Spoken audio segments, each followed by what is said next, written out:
Clara travaillait au manoir de Julian Blake depuis près de 3 ans. Bien que dévouée à son travail, elle ne s'attendait pas à être convoquée dans son bureau pour une conversation aussi inhabituelle et inattendue. Julian, un homme d'affaires renommé mais distant, traversait une crise dans son entreprise et avait désespérément besoin de convaincre des investisseurs influents lors d'un dîner ce soir-là. Manquant de temps et de patience pour trouver une compagne appropriée, il regarda Clara, qui était occupée à nettoyer, et lui ordonna froidement: « J'ai besoin que vous veniez à un dîner important ce soir. Ce n'est pas une demande, c'est un ordre. Contentez-vous de venir et de rester silencieuse. J'ai besoin de quelqu'un qui saura rester à sa place et ne rien dire. » Clara fut surprise mais cacha sa réaction. Bien que cela ressemblait plus à un ordre qu'à une invitation, elle y vit une opportunité de prouver quelque chose de plus profond.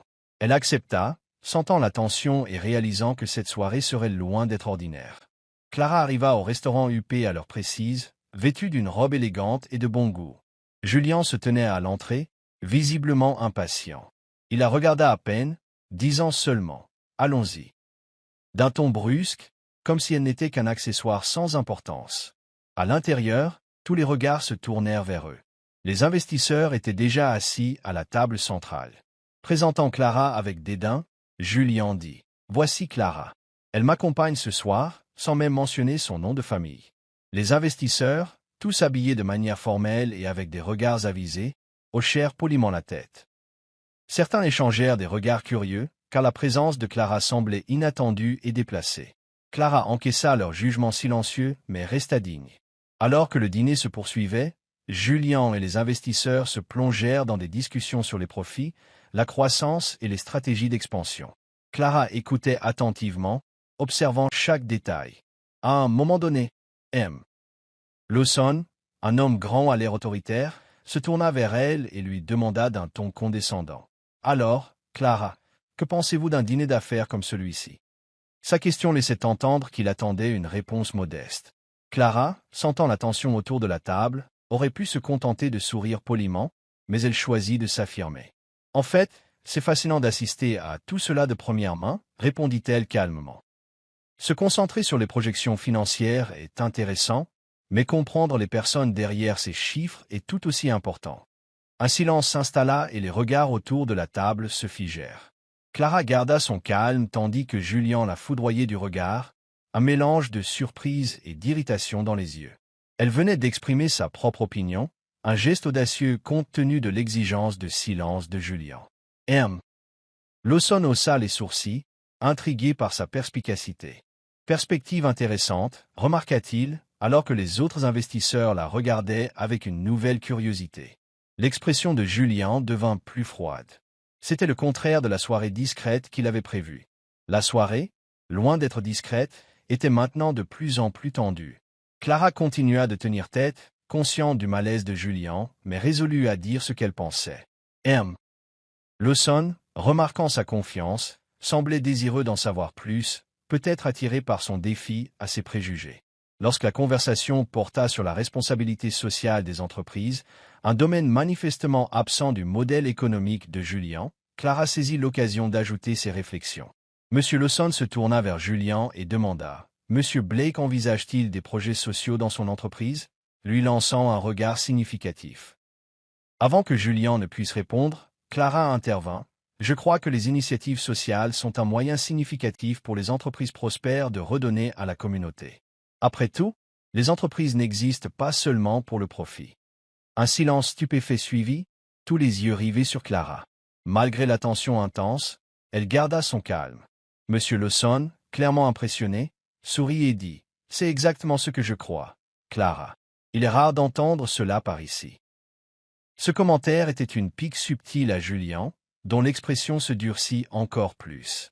Il l'avait amenée pour qu'elle se fonde dans le décor, et maintenant elle attirait l'attention qu'il voulait pour lui-même. Agacé, Julian prit enfin la parole. « Il est facile de parler de choses que l'on ne comprend pas, Clara, » dit-il avec un sourire méprisant. « Le leadership comporte un poids que vous ne sauriez saisir. » Clara le regarda droit dans les yeux. Sans broncher, elle répondit: « Peut-être que je ne comprends pas tout le poids du leadership, mais je connais son impact. Parfois, ceux qui sont à distance voient des choses que ceux qui sont au sommet ne peuvent pas voir. » Sa réponse inattendue fit rire M. Lawson, qui admira son courage. Les autres investisseurs, eux aussi, échangèrent des regards approbateurs, visiblement impressionnés par elle. À ce moment, Julian réalisa qu'il avait perdu le contrôle de la soirée. Incapable de cacher sa frustration, il décida de partir à la fin du dîner, laissant Clara derrière lui sans un mot. Elle, cependant, n'avait pas besoin de sa reconnaissance. Elle savait que sa voix avait été entendue, et c'était ce qui comptait le plus. Mais elle ne se doutait pas que ce ne serait pas la fin de l'affaire. Une fois de retour au manoir, Julian convoqua Clara dans son bureau, le visage rempli de colère. « À quoi pensiez-vous, Clara » demanda-t-il avant même qu'elle puisse s'asseoir. « Je vous ai amené là-bas pour être discrète, pas pour voler la vedette. » Clara, calme malgré sa fureur, répondit. « J'ai simplement répondu à une question, Monsieur Julian. J'ai exprimé mon opinion, rien de plus. » Il la regarda avec dédain. « Vous êtes une femme de ménage, Clara. Vous n'êtes pas payée pour avoir des opinions lors de dîners d'affaires. Vous avez dépassé toutes les limites. » Clara prit une profonde inspiration, sentant la piqûre de ses paroles, mais refusant de se laisser diminuer. « Si ma présence vous dérangeait tant, alors pourquoi m'avez-vous demandé de venir » demanda-t-elle, la voix égale. Son ton devint glacial. « Vous avez été payée pour m'accompagner, ce qui incluait de rester silencieuse. Considérez ceci comme votre dernier jour ici. Vous êtes renvoyée. » Clara resta calme, laissant sa déclaration la traverser sans tressaillir. D'un air assuré, elle se retourna et partit, sentant que la nuit lui avait montré plus clairement qui elle était et ce qu'elle pouvait accomplir. Bien que dure, elle voyait ce licenciement comme le début d'un nouveau chapitre. Le lendemain, alors qu'elle faisait ses valises, un appel inattendu arriva. C'était M. Lawson, l'investisseur qui avait été intrigué par sa prise de position lors du dîner. Il la voulait dans son équipe, un rôle qu'elle n'avait jamais imaginé. Déterminée, Clara accepta, transformant l'humiliation de son renvoi en une nouvelle opportunité prometteuse. Sous la direction de M. Lawson dans les mois qui suivirent, Clara s'épanouit. Elle découvrit des talents et des compétences en leadership qu'elle ne se connaissait pas, gagnant le respect de ses nouveaux collègues et travaillant enfin dans un endroit où sa voix était valorisée. Pendant ce temps, l'entreprise de Julian connaissait des difficultés. Ses décisions arrogantes avaient aliéné des partenaires et ses choix impulsifs avaient aggravé la crise. Le vent tourna finalement lorsque l'entreprise pour laquelle Clara travaillait désormais acquit une part importante des activités de Julian, la propulsant à un poste de direction qui l'a mis en contact avec son ancien employeur. Lors d'une réunion de direction, Julian entra dans la pièce et se figea en voyant Clara à la table de conférence. Elle le regarda, imperturbable et calme, sans la moindre trace de ressentiment. Après la réunion, il s'approcha d'elle, dissimulant à peine son incrédulité. « Alors, vous êtes avec eux maintenant » marmonna-t-il. Clara tint bon et répondit « Oui. Comme vous pouvez le voir, notre entreprise a acquis une participation substantielle dans la vôtre. » Julian ricana, cachant son insécurité. « Ce n'est pas parce que vous avez un poste ici que vous comprenez le vrai leadership. » Clara, calme et assurée, répondit. « Quand je travaillais pour vous, j'ai appris exactement ce qu'il ne faut pas faire pour diriger une équipe et comment ne pas être aveuglé par l'arrogance. » Julian, décontenancé, réalisa qu'elle n'était plus la femme de ménage qu'il avait renvoyée. Clara était devenue sa plus grande leçon d'humilité, le miroir reflétant ses propres échecs sans pitié. Julian, dans un moment de frustration, dit à Clara que l'investissement qu'il avait fait était un risque calculé. L'investisseur n'a aucun contrôle réel. Il voulait juste une petite part. Rien de plus, expliqua-t-il sur la défensive. Clara, le regard fixe, le défia. Et notre engagement à valoriser les gens et à diriger avec transparence, ce n'est pas le genre de leadership que nous avons promis de construire. Ces paroles sonnèrent comme une dure vérité pour lui, le laissant se sentir exposé et vulnérable. Julian, sentant le ressentiment monter, lâcha. « Pourquoi attendez-vous toujours que j'échoue ? J'essaie, Clara. Je veux vraiment faire ce qui est juste. » Clara soupira, son regard s'adoucissant, mais sa voix resta ferme. « Il ne s'agit pas de vouloir que vous échouiez, Julian. Il s'agit que vous compreniez vraiment l'impact de vos actions. Le leadership ne se résume pas à de grands gestes. C'est une question de responsabilité. Agir en secret ne fait que prouver que vous n'avez toujours pas compris. » Julian détourna le regard, accablé par ces paroles. Peut-être que je ne le comprendrai jamais comme vous le souhaitez, admit-il. Clara hocha la tête, comme si elle s'attendait à sa réponse. Peut-être, mais tant que vous ne le ferez pas, vous continuerez à briser les promesses que vous avez faites. Ce genre de responsabilité peut vite devenir trop lourd à porter. 2 semaines plus tard, le conseil d'administration se réunit pour discuter de la décision de Julian de conclure l'accord sans approbation. Les inquiétudes grandissaient quant aux implications de son choix, et Clara fut la première à exprimer ses objections. Ce contrat représente un changement dans les valeurs que nous nous étions engagés à défendre. Maintenant, un investisseur externe a la main sur nos projets sociaux, et nous comprenons tous les risques que cela comporte. Le président du conseil, M. Anderson, après avoir entendu les préoccupations de Clara, se tourna vers Julian, cherchant sa justification. Julian, luttant pour garder son sang-froid, expliqua « Je crois que l'investissement fournira la solidité financière dont nous avons besoin pour nous développer et rendre ce projet durable à long terme. » M. Anderson, peu impressionné, répondit sévèrement « Julian, il ne s'agit pas seulement d'argent.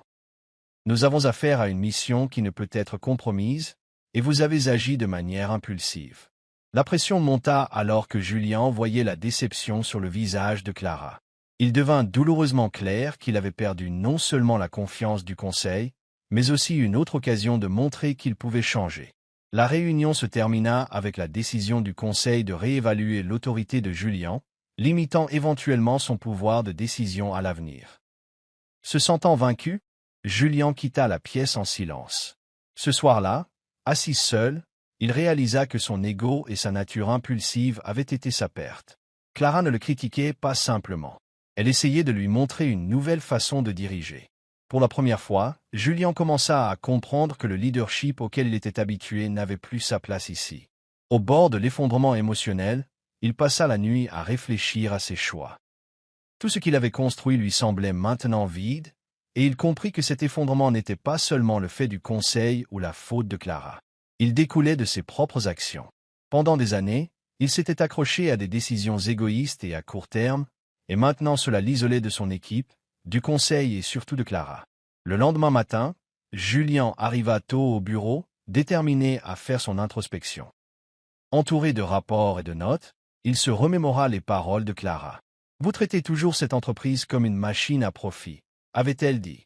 Maintenant, il commençait à sentir le poids de ses mots et à se demander s'il avait jamais compris le vrai leadership. Il réalisa qu'il n'avait peut-être fait que jouer un rôle, celui d'un homme d'affaires froid obsédé par les chiffres. Mais maintenant que sa réputation et ses relations étaient en jeu, il voyait la nécessité d'aller au-delà des chiffres. Plus tard dans la journée, Clara lui rendit visite dans son bureau.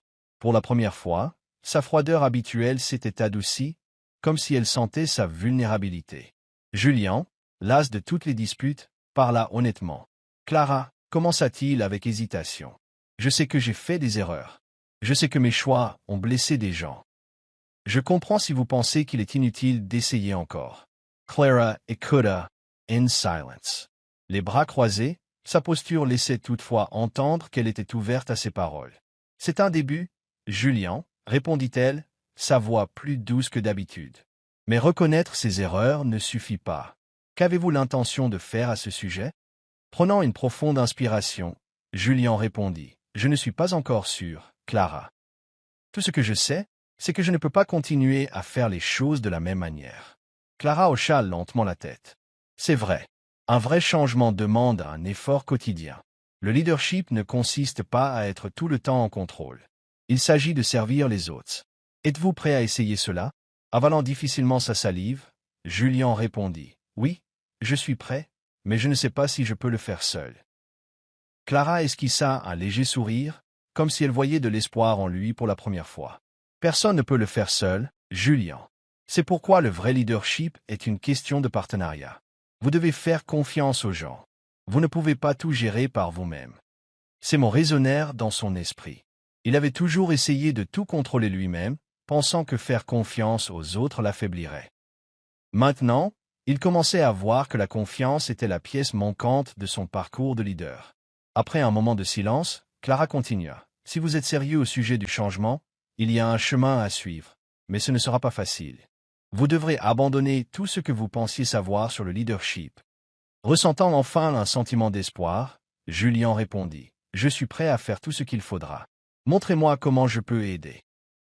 Cette même semaine, Clara l'emmena sur un projet social que l'entreprise soutenait dans le cadre de ses efforts pour rétablir la confiance avec la communauté.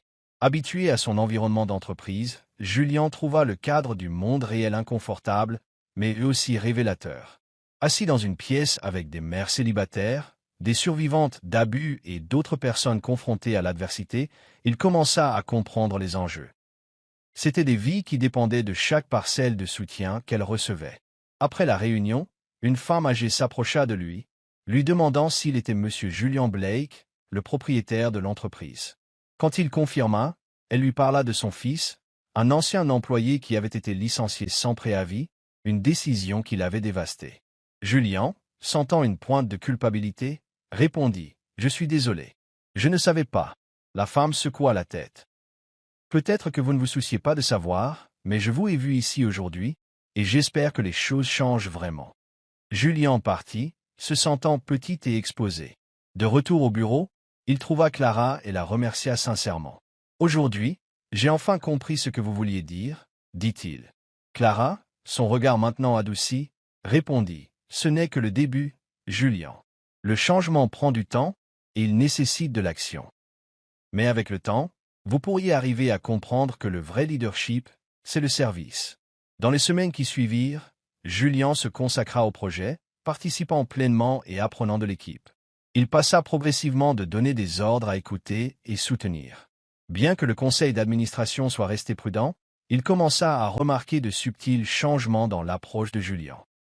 Il devenait plus ouvert aux commentaires et moins impulsif, tandis que Clara continuait d'observer, surveillant sa transformation avec prudence. À la fin de ce mois, Julien commença à se sentir en paix. Pour la première fois, il voyait le projet comme une mission qui pouvait avoir un impact positif sur de nombreuses vies, et pas seulement comme un tremplin vers le succès personnel. Au fil du temps, l'implication constante de Julien dans le projet, ses questions réfléchies et ses efforts pour écouter et comprendre prouvèrent qu'il était sincèrement engagé. Son dévouement devint évident, et à mesure qu'il se manifestait, le respect et la confiance du conseil d'administration envers lui grandirent également. Au début, Julien assistait aux réunions de projet comme une simple formalité, mais bientôt ces rassemblements devinrent essentiels à sa routine.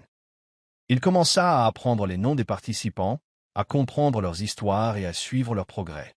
C'était un monde bien éloigné des réunions de bureaux luxueuses avec des gens d'affaires de haut niveau qui remplissaient autrefois ses journées. Lors d'une de ses visites, Julien eut une longue conversation avec Marie, une femme d'âge mûr qui avait perdu son emploi et avait obtenu une seconde chance grâce au projet.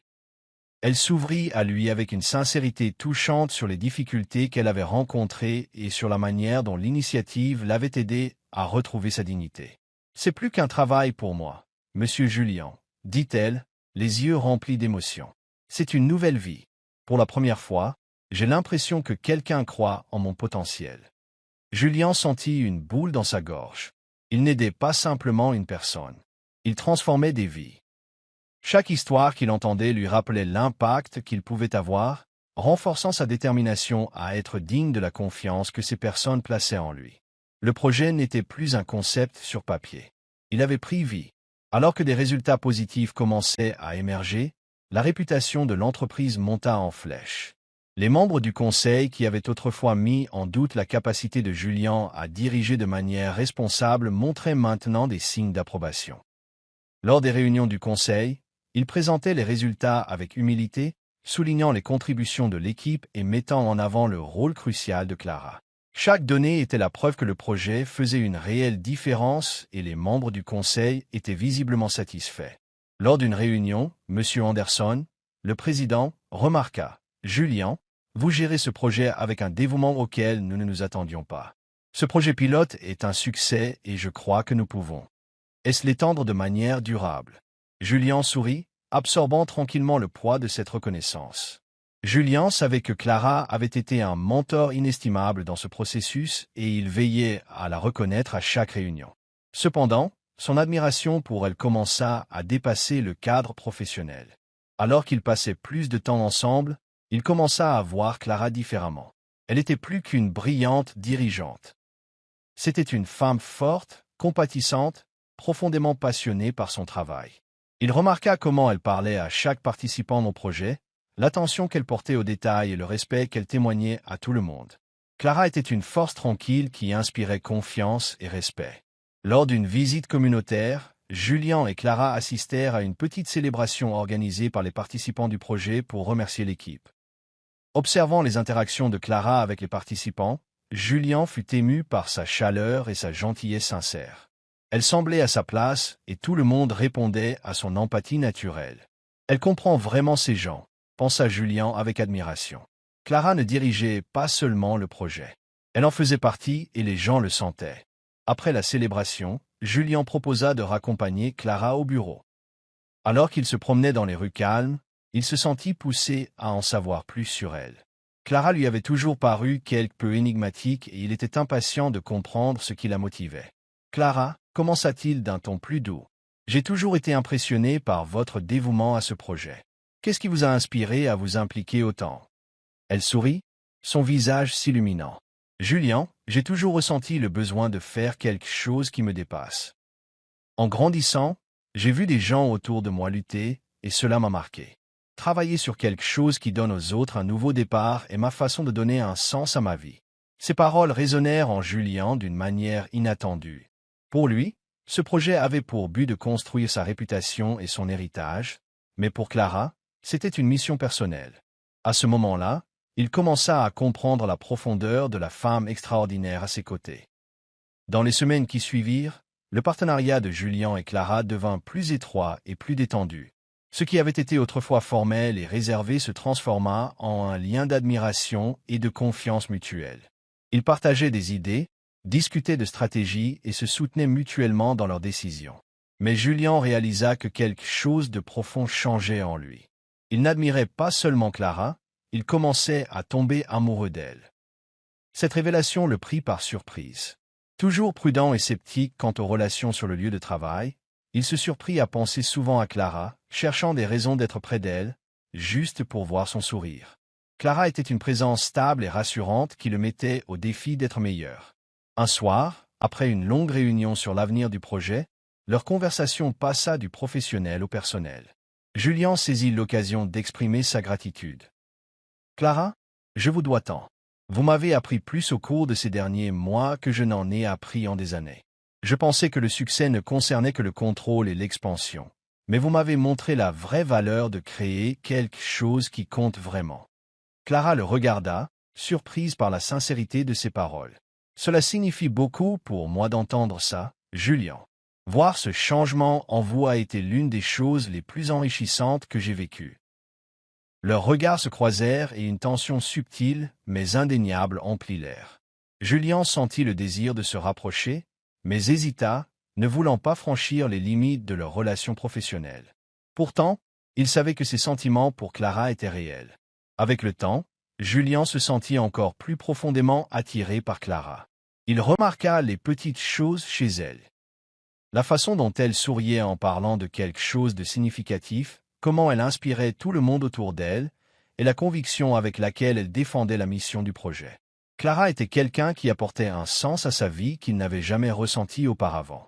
Une nuit particulièrement longue, alors qu'ils examinaient des rapports ensemble, Julien se surprit à lâcher. « Vous savez, vous êtes l'une des personnes les plus extraordinaires que j'ai jamais rencontrées. » Clara rit doucement, surprise par sa franchise. « Merci, Julien, mais vous avez beaucoup changé aussi.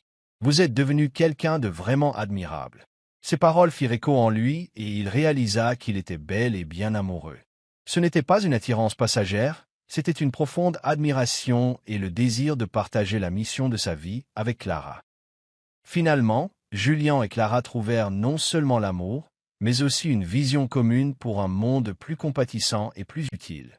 Ensemble, ils dirigèrent leur entreprise avec intégrité, donnant un exemple puissant de leadership éthique qui résonna dans toutes les industries.